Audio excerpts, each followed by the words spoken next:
how did you make a space for yourself as a female leader in a male-dominated society? I have never thought of myself as a male or a female. I have always thought of myself as a human being. What one human being can do, another can do. When you entered the industry, you said that was the time a lot of people were exiting. Big companies were exiting this area because China had overtaken the market and they were sending products at a much cheaper price. How did you accomplish what you accomplished despite that? I would say as a person, wherever I would be, I would say I'm here to stay.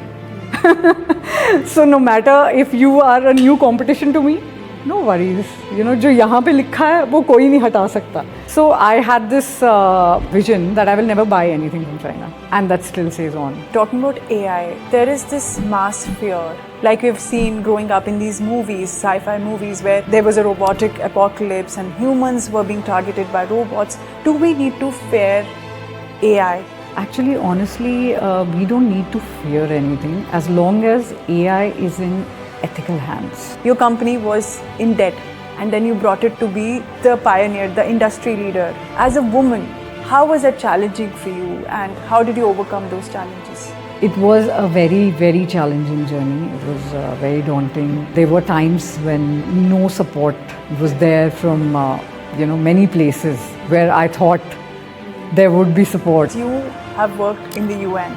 I want the audience to know about that. So I was working for United Nations Office on Drugs and Crime and Terrorism. If you look at all the people who have gone into substance abuse, no one has actually come out alive.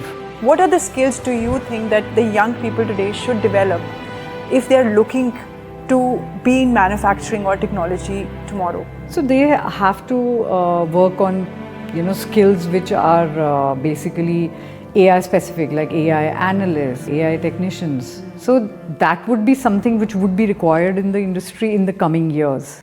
Hi, welcome to LPU Talks, a space that ignites and inspires. Today we are in conversation with a woman at the helm of a high growth business in a traditionally male dominated field. Yes, that of auto parts. She is the MD of A&B, a tier 1 OEM manufacturing company. They basically provide auto parts to big companies like Mahindra.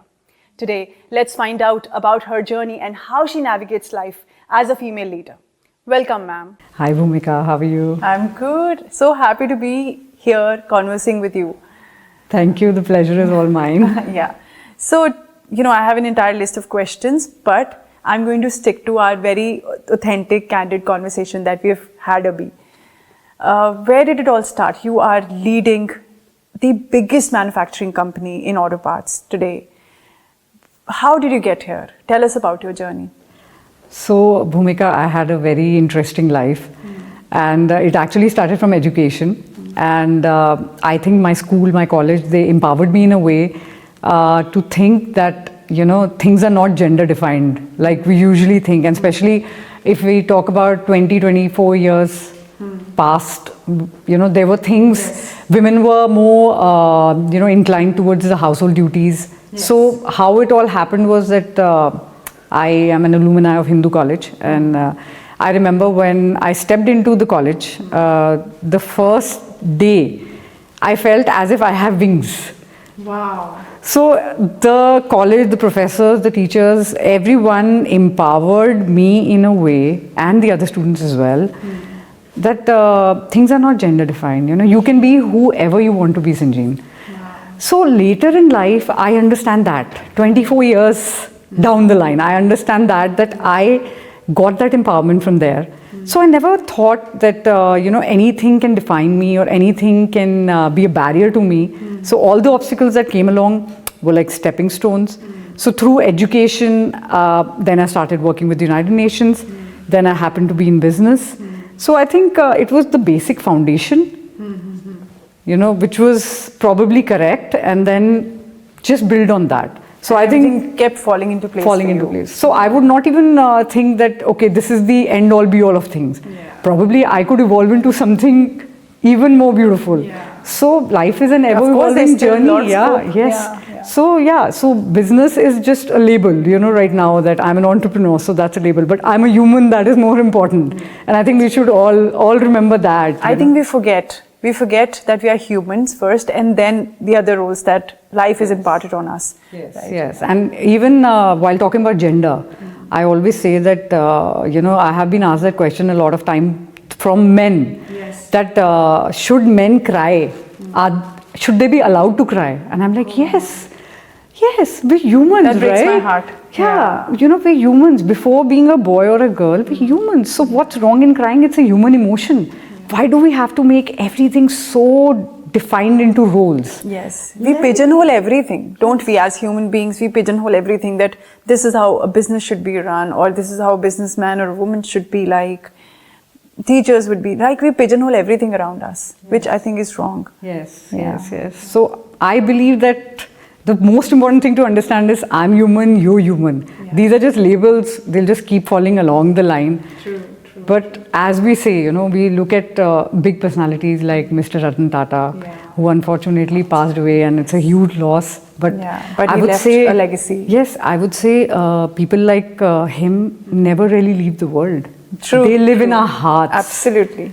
And I would wish for everyone, on this planet to do something good. To even do a fraction of what he did, Hannah, I think a world would be a better place. Yes, certainly. And it can certainly be a better place, Just imagine a single person can make so many people's life easy. So I think anybody can do that, starting from big or small.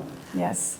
So Sanjeen, you were telling me about how at the age of 13 you were initiated into meditation, and then you did that for like the longest time in your youth, and then you started, you inherited this business which was essentially going into loss, and then you build it up to become the industry leader in the automobile industry. So tell us about that. Tell us about that journey from a 13-year-old girl meditating and coming on Astha channel to this formidable young female entrepreneur who is also an industry leader. So I think life actually teaches you that 360 degrees. So when I was 13, yes, I was inclined towards meditation. I have no idea how I got into it, but since I was a kid, I was very impressed by Lord Buddha's teachings. So whenever I used to look at a photograph of Lord Buddha, I have no idea. Something in me, I have no idea what that was. But I think his life, learning about his life, learning about his principles, actually taught me how to be a good human being.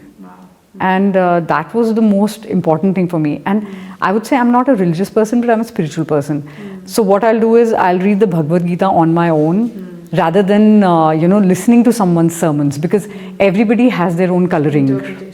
So if we look at the original teachings of all the great ones, we can actually get to the gist of things, rather than studying it through someone else. So I would say that everyone should actually once in their lifetime study one of the scriptures. Anyone. That because the gist is the same, right? All the religions teach us to be humble. They teach us to be compassionate. They teach us to be lighter on the earth and help each other. So that is the gist of all religions. And I would say, if someone can practice spirituality, one would actually, avoid all these pitfalls of substance abuse, which this generation is actually plagued by now. So if a person can actually find that peace within, kyunki kya hota hai? Kids are looking for instant gratification, and they feel that this can give them instant gratification, but it's not actually, the after effects. The gratification is instant and very short-lived, and the aftermath of it is, I think, horrible. Yes, it's affecting your body, it's affecting your family, it's affecting the society as a whole. So nobody's happy in that. So kids have to understand that of this generation, that this is something which is like quicksand. It'll just go and it'll take your life along with it. So do not play with your life, stay away from such instant gratifications, because in the end, if you look at all the people who have gone into substance abuse, no one has actually come out alive. Yeah, and happy and fulfilled. No one. And successful. So you look at all the Hollywood actors and actresses, and we hear about cases of drug overdoses. You must be knowing so much because you have worked in the UN. I want the audience to know about that you've also been a part of the UN, worked with drug addicts all over the world. Yes, so I was working for United Nations Office on Drugs and Crime and Terrorism. So that was early on in life. I was in my 20s, and I think that actually laid down the foundation for me, because at that time, when you're in college, you don't realize that these things can have such serious ramifications for your life. So while I was working in the UN, I met a lot of people who were going through narcotics, and they were going through rehabs and the NA, Narcotics Anonymous. And having a conversation with them was an eye-opener. They had ruined their lives, their families' lives, the wives, the children, the parents. And they were helpless, because after a while, your addiction would start controlling you. You would not be in control. Right? Yes, true. So one should not be a slave of anything, even AI. We talk about AI. So if humans, can follow Lord Buddha's path of samyak, which is moderation. So I think we would avoid all these pitfalls, because anything done in excess is bad. So even partying in excess is bad, even working in excess is bad. So have a work-life balance. It's very easy to do it, but one has to stay away from all that glamour and all the peer pressure. You have to be grounded in yourself. That is very important. So tell me, talking about AI, Sanjeen, there is this mass fear that is building up slowly. There is a narrative that says that, AI, like we've seen growing up in these movies, sci-fi movies, where, robots there was a robotic apocalypse and humans were being targeted by robots. So I think that is the extreme end of the spectrum, and which is highly unrealistic. But do we need to fear AI? Actually, honestly, we don't need to fear anything as long as AI is in ethical hands. So technology or AI, nothing is good or bad in itself. Right. So it's like taking an example of a knife. A knife in a doctor's hand, would save your life. True. But Beautiful analogy, yeah. But a knife in the hand of someone who doesn't have good intentions would certainly do you harm. So honestly, I feel that, if AI is used judiciously and ethically with responsible innovation, I think we have nothing to fear in. But what if it falls in the bad hands? Because that is what happens, there are bad people, there are good people. What if AI falls in the bad hands? What is the worst that can happen? So yes, obviously, we talk about extinction of the human race. We could, have something like that. We know people who have worked in Google, the brain, if you read about it. The brainchild, of AI, like I'd say the father of AI. He himself has stepped back from the movement. Yes. Yeah, the AI movement. Yes. Yeah. So we have to look into all those examples. Why is that really happening? So what is going on there? What is the worst that can happen? Like in the worst case scenario of AI going wrong, being in the wrong hands, manipulated, what is the kind of world we are looking at if that happens? So I believe life and the world is very cyclical. So we go through construction and destruction and construction and destruction. So of course, I would say I'm a positive person. So I would say that yes, the world could actually, get in danger, but then there could be some good people who might come forth, and then that whole cycle would complete. And then probably there would be people, जिसे कहते हैं ना कि हमने अपनी गलतियों से सीखा, then probably we would have that responsible AI in case things go that direction. Happens. Yes. Yeah. But we would hope that we as a human race have a collaborative future with AI. Yeah, like, when the nuclear weapons were built, there was this there was a big uproar, like there is now, a fear that, it could destroy the world. But I think so far it is being used responsibly. Of course, barring a couple of incidents like the Hiroshima, Nagasaki incident. Barring that, I think we learned a lot from that also. And now, I think we are being responsible where nuclear is concerned. And I'm sure with AI also we'll be responsible.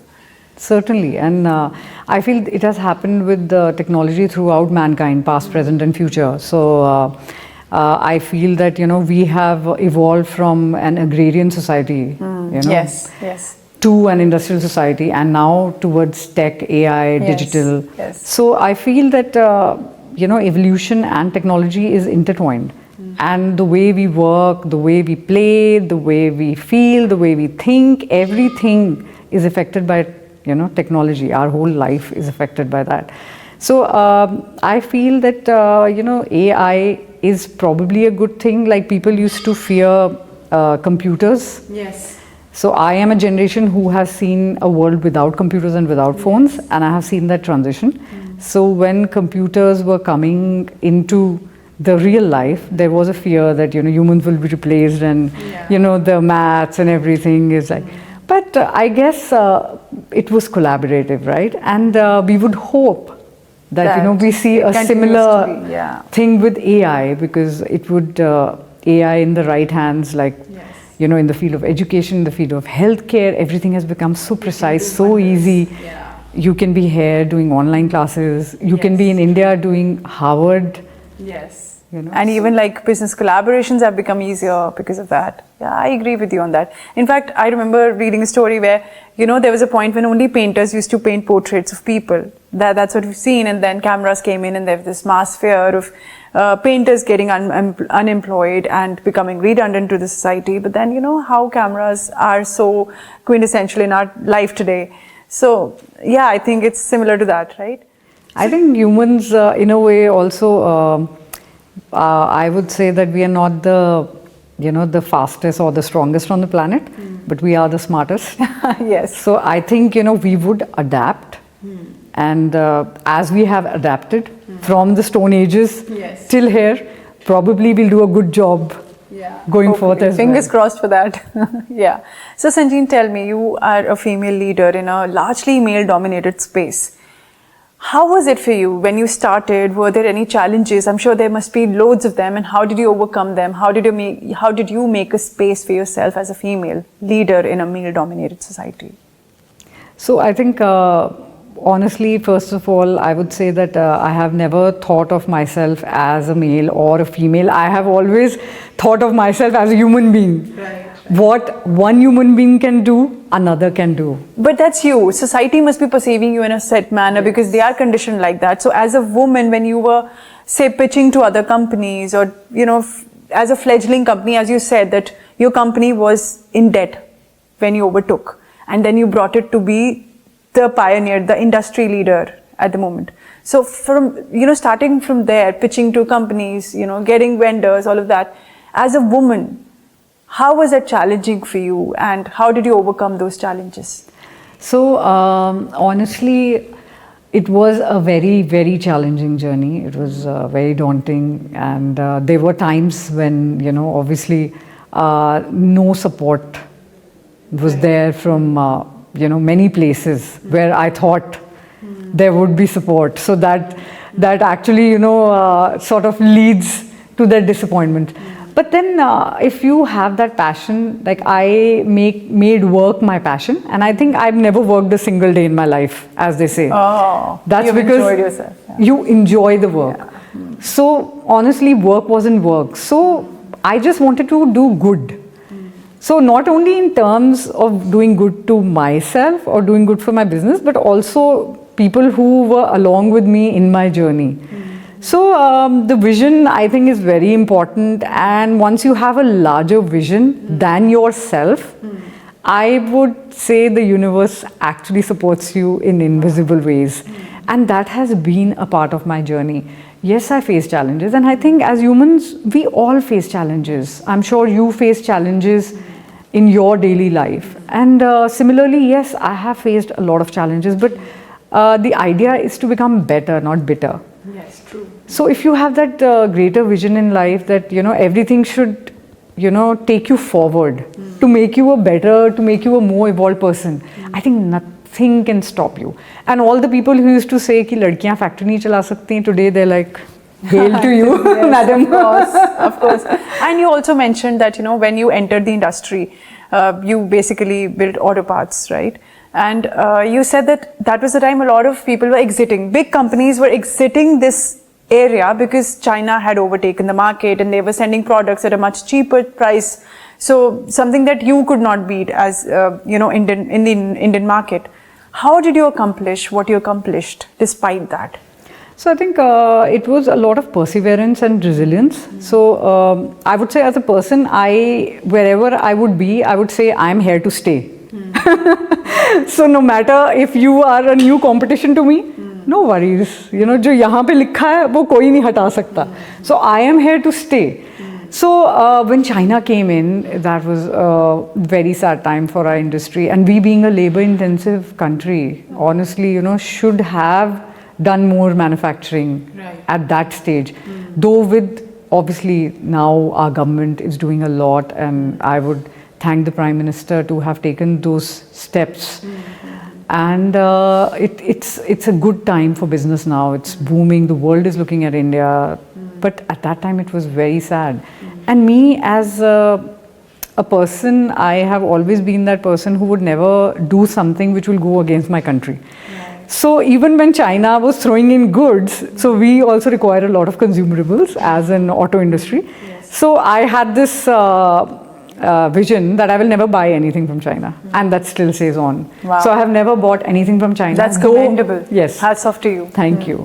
Though, of course, you know, the prices were cheaper and the profit margins, which have been much more, but I would have been a terrible human being, you know, doing something bad to my country, you know, and getting that profit. Honestly, that would have never stayed with me. I see a sliver of Ratan Tata in you. Thank you so much. Even a little bit of him, if that's a off, you know, I would say. Yeah, because this is a huge thing that you could have profited from getting, you know, your raw material from China, but you did not do it. You stayed true to your country. You did all your sourcing from India, which costed you heavily, but still you did it. Yes, yes. So I think being ethically correct in business goes a long way. We think it's easy to be an entrepreneur, have a startup, and, you know, just think of a vision of 2-3 years. No. Even if a youngster wants to have a startup, think of a vision of at least 10-20 years. You know, you should be an example for other startups, for other students to actually come forward, for young professionals, you know, into this line.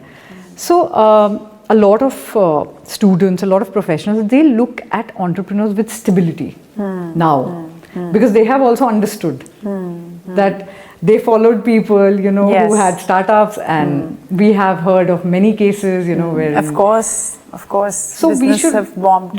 So we should always be careful about who we follow. So I say even social media, you know, has a very good part to play, because the opportunities which we have now through social media, you know, are much more than what they were at my time.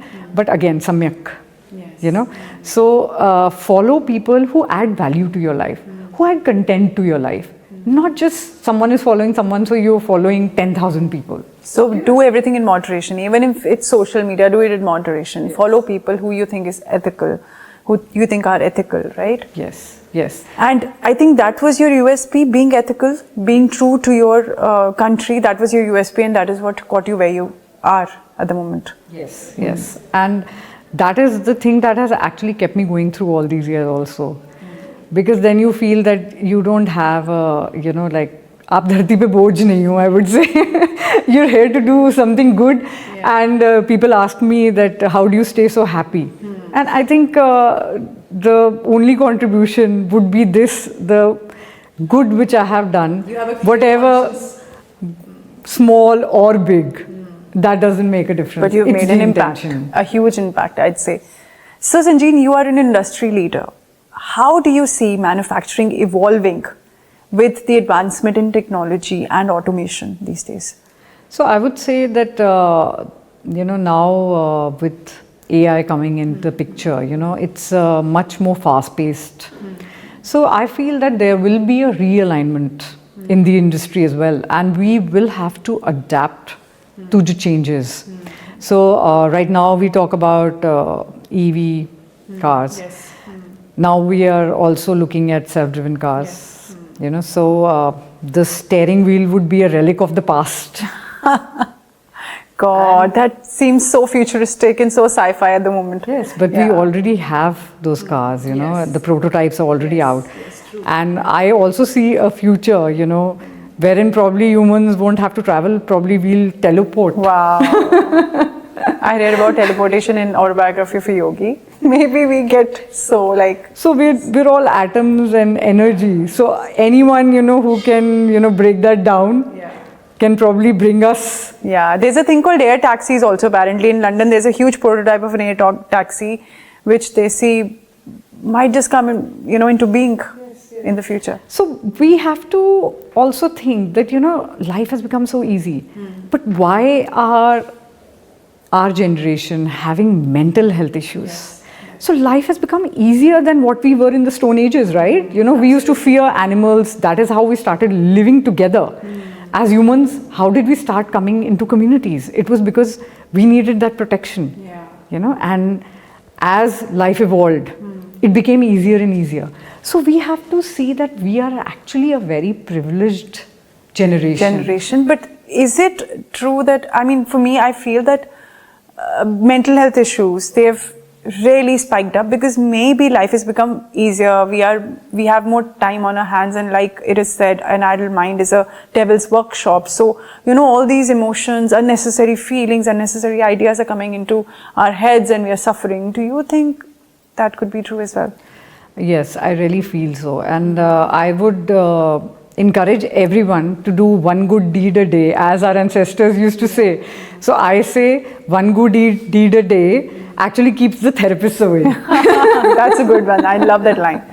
So tell me, AI in manufacturing, automation in manufacturing, do you think that labor will become redundant at some point? I think skills will be very important. What are the skills do you think that the young people today should develop if they're looking to be in manufacturing or technology tomorrow? So they have to work on skills which are basically AI specific, like AI analyst, like something which is to do with AI technicians. So that would be something which would be required in the industry in the coming years. Okay. So that would be something like a collaborative thing between. So hone your AI skills. Yes. That is the need of the hour. Yes. Like we learned computers, right? Correct? Yeah. So this is the next big thing. Yes. So it would be AI. So if a human being could have done that, we can do this as well. Of course. And tell me something, like when you hire managers, what are the traits that you look for in your organization, and what are the traits or skills that our students should focus on building to work in big companies like yours? So the most important thing would be having a disciplined life. Okay. That is very important. Disciplined life with good ethics as a foundation is very important, because that will actually take you in the long run. If we lack discipline and we have great ideas, you will never be able to implement them. Right. So if you have great ideas and you have discipline, all the ideations would actually come into reality. Right. Because with discipline, all the things like perseverance, resilience, anything to be a good entrepreneur will come. Right. And if I'm hiring a manager, of course, I'll look at his organization skills, I'll look at his discipline, I'll look at his ethics. That is very important to me. Because I would never ever, and as a company I have never poached from any other company. Wow. Yes, though people have done that to me, and karma hai, so it's okay, They will learn their own way. Of course. But honestly, I would say that it's good to build on your own skills rather than copy someone else. Okay. So whatever you think is your strong point, you hone that, become the best in it, and then you have a better chance. So you excel in anything you do. If right now someone is a student, please pay attention to your studies. Even when you are out, if you're partying or you're playing, then play at that moment. But then the student life is the predominant part right now. And when you transition into being a young profession, then be there, learn that, give your 100% to that. Don't be a little here, a little there. Yeah. Give your 100% to that thing. Right. No matter, even if you fail, that's okay. Probably you'll be good at something else. And there's so many people who have failed so many times. Like we talk about Thomas Edison. Why do we look at history? Because we learn from history. Why do we forget those things, you know? Sanjeen, you are in LPU today. What is the message that you would like to give to our budding entrepreneurs, to our budding, children who are looking to be in manufacturing or starting their own businesses or working in technology? What is the message that you would like to give the students here? So LPU is a great experience, and I just saw the campus. It's beautiful, 650 acres plus, and such great infrastructure, great faculty. I met, a few of the professors, really, really good faculty. And I would say that the children here are actually privileged to be in such an esteemed university. You already have an edge over so many others, Thank you so much. So it would certainly, it would be good if you actually listen to your teachers first, क्योंकि गुरु पहले होता है. I have done that in my life. So I would say that goes a long way. So it would be nice to follow your teachers, also industry leaders, mentors, have a mentor in life, so that you know the roadmap of where you're trying to go. So if you're trying to be an entrepreneur, follow entrepreneurs, who have credibility. Look for credibility. That is very important.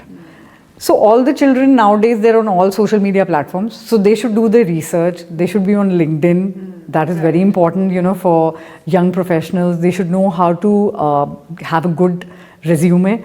But please do not write something that's inauthentic, because we already have the experience. So we can smell inauthenticity from kilometers away. So always, whenever a young professional goes for an interview, it would be important to be authentic. So whatever you have done, please only say we have done this, and just say that we are open to learning more. That will add credibility. That is something we as industry leaders look at. Right. So we will take in the candidate, we'll hone them. That is okay. But the child, the student, the professional has to have an open mindset. The mindset of I can do it. So if you can learn, whether you're a boy or a girl, whether you're an entrepreneur, you're from the education field, that doesn't make a difference. If you have that thing that I can do it, I can excel, you'll do well anywhere in life, trust me. Right. Thank you so much. That was most enriching and most insightful. I'm sure the audience today are going to learn so much from you. Thank you. Thank you so much, Bhumika, for having me. Thank you. This is really very delightful. Thank you, thank you, thank you. Yeah.